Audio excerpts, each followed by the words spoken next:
What the heck are lifting belts? Should I get one? What are they used for? Which one should I get? These are all questions I'm going to be answering today. Hey everyone, welcome to today's video. It's going to be a short one where I'm just going to talk all about lifting belts. So without too much babbling, let's just get right into it. First of all, what do belts do? What do they do? What do they do? A lot of people think that lifting belts basically is it's a magic contraption that you put it on and you will never get injured, but no. That's not how it works, and you need to know how to actually use it properly. It doesn't just provide support by putting it on. You actually have to use it properly. A lifting belt basically helps to create intra-abdominal pressure. So this pressure basically supports your lower back. Whenever you perform a squat or a deadlift or a big compound like that, you want a nice, solid, stable, rigid core. And bracing is how you accomplish this.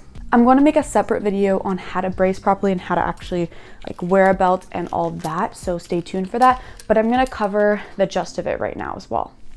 A couple quick cues for how to brace properly is to think about pushing out instead of pulling in. And a lifting belt acts as basically a physical object that you can kind of push out against, as a good cue for you to brace properly. So the right way to think about bracing is a pushing motion instead of a pulling motion. So instead of pulling your stomach towards your spine, that's not what you want to do. You want to push your stomach and your sides out, really expand into the lifting belt. And that's why the lifting belt helps to brace.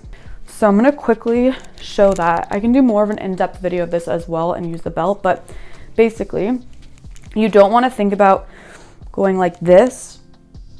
Instead, you want to think about really taking a big deep breath into your stomach. So if my hand is here, watch my hand. Watch my hand.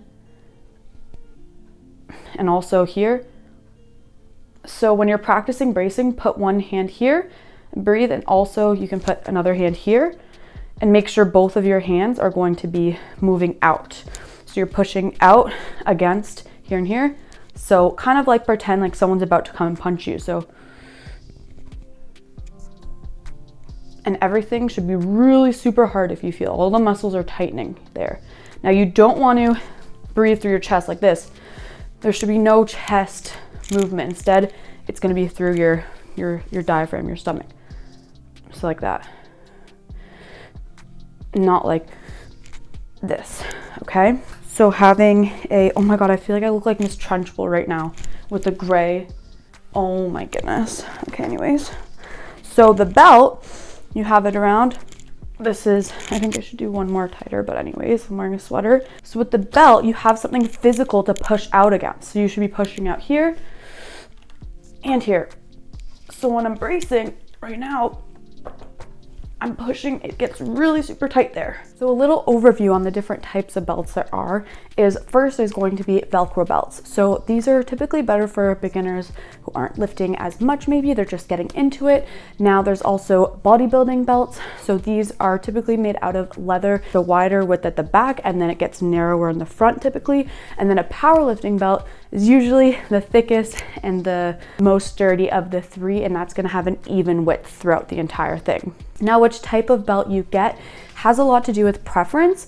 You can totally get a Velcro one if you prefer those. If you're a beginner, you don't need to lift a certain amount of weight to use a powerlifting belt. That's not the case. It more has to do with preference and how much support that you're looking for. If you are going to be doing heavy deadlifts, heavy squats, those kinds of things, I do recommend a powerlifting belt. I think the even width throughout is better in my opinion than the bodybuilding type belts. So that's what I would recommend. And so there's different types of powerlifting belts you can get. Some of them are going to be thicker, so 4 inches wide, or it can be they come in 10 millimeters, 13 millimeters thick. So you can get different widths and thicknesses and also lengths of the powerlifting belts. This is also different as well. You can get the buckle one like this one. You can get a lever. There's a bunch of different ones. I personally like the buckle better than the levers because I have heard a lot of instances where the levers just break over time. They're not as reliable. This is not going to really break. I don't think. I hope not.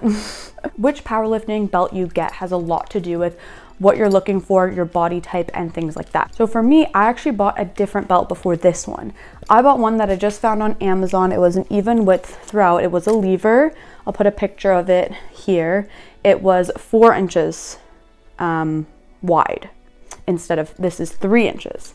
So when I first bought this belt, you know, it fit well, everything was fine.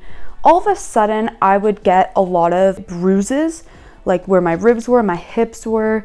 It would hurt a lot. It was extremely uncomfortable. And I talked to a couple people about it, and they're like, oh, you just need to break it in. Once you break it in, it will be fine. I wore it for a bit, and I had a lot of pain. And something really weird happened too, where just like literally I'd feel something like near my lungs, like kind of popping weird. I don't know how to explain it. It was this really weird thing that was just going on inside whenever I wore this, and it was too thick. I could barely even bend down without it completely digging into my lungs. It was horrible.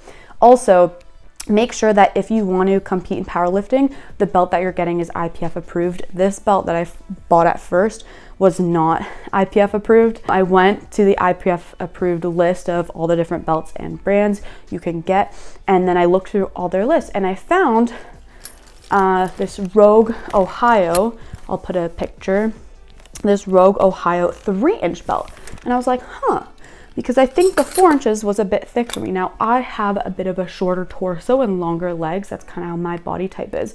So I talked to someone, they're like, maybe a 3-inch belt would be better. And I tried one of my buddies out, the 3-inch, and it didn't dig into my lungs or hips and leave those kind of marks. So I was like, interesting. And this was on the approved list. Now this one is definitely on the pricier side. It's Rogue. It's actually made in Ohio, so it is very good quality.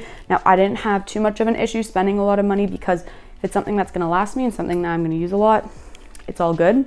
So I ordered this one.